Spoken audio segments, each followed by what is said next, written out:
Hi friends, ఈరోజు మహాశివరాత్రి కాబట్టికి ఈరోజు ఎలాగో నేను దీక్షలో ఉంటాను. శివరాత్రి కాబట్టి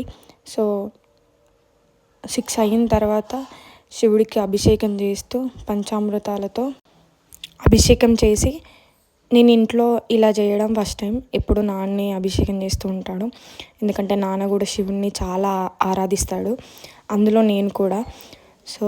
ఇంట్లో ఇలా మహాశివరాత్రి కాబట్టి దీక్షతో ఉండి స్వామికి పంచామృతాలతో అభిషేకం చేస్తూ నా మనస్ఫూర్తిగా దేవుణ్ణి కోరుకుంటూ ప్రశాంతంగా ఉండాలి నా లైఫ్, ఇంకా ఏం అవ్వద్దు, ఏ డిస్టర్బెన్స్ రావద్దు, నా లైఫ్ హ్యాపీగా గడుస్తూ ఉండాలి, నా జాబ్తో నేను ఎలా కష్టపడుతున్నానో అలాగే నా లైఫ్ సాగిపోవాలి.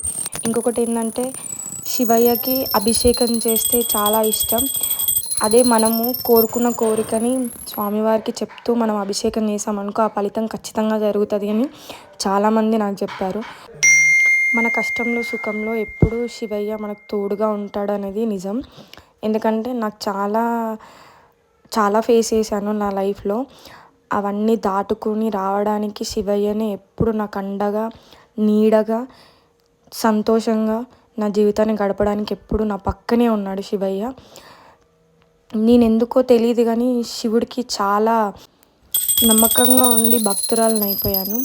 మరి శివయ్యకి ఉన్న మహిమను ఏమో తెలియదు కానీ నేను చేసే ప్రతి పనిలో నా వెనకాలనే ఉన్నాడు, నన్ను ఎప్పుడు కాపాడుతూనే ఉన్నాడు, నన్ను ఎప్పుడు సపోర్ట్ చేస్తూనే ఉన్నాడు. నా సంతోషం వెనుక, నా బాధ వెనుక, నా కష్టం వెనుక ఎప్పుడు శివయ్య నా తోడుగానే ఉన్నాడు, నా నీడగానే ఉన్నాడు. అందుకే శివయ్యని అందరూ చాలా ఎక్కువగా నమ్ముతారు. అది నిజమే. శివయ్యని మనము ఎంతగా ఆరాధిస్తామో అంత ఫలితం మనకు ఉంటుంది అనేది ఆ నమ్మకం శివయ్య ఎలా కల్పిస్తాడో తెలియదు కానీ మనల్ని కొన్ని విషయాలలో పరీక్షిస్తూనే ఉంటాడు శివయ్య. కానీ మన సంతోషం వెనుక, మన బాధ వెనుక మాత్రం ఖచ్చితంగా శివయ్య ఉంటాడు. మనం చేసే మంచి పని అనుకో ఖచ్చితంగా మన వెనుకంగా నిలబడతాడు. అదే చెడ్డ పని అయిందనుకో మనకెప్పుడు హెచ్చరిస్తూనే ఉంటాడు. శివుణ్ణి మనం నమ్ముతామని అనుకుంటాం కానీ నమ్మేలా చేస్తాడు శివయ్య. అందుకే మనకి ఎప్పుడు నీడగా ఉంటాడు. మనస్ఫూర్తిగా స్వామికి అభిషేకం చేసి నాకు కొంచెం ఈ 3-4 డేస్ నుంచి హెల్త్ బాగాలేదు, నా హెల్త్ కొంచెం క్యూర్ అయ్యేలాగా చూడు స్వామి అని కోరుకుంటూ ఈ అభిషేకం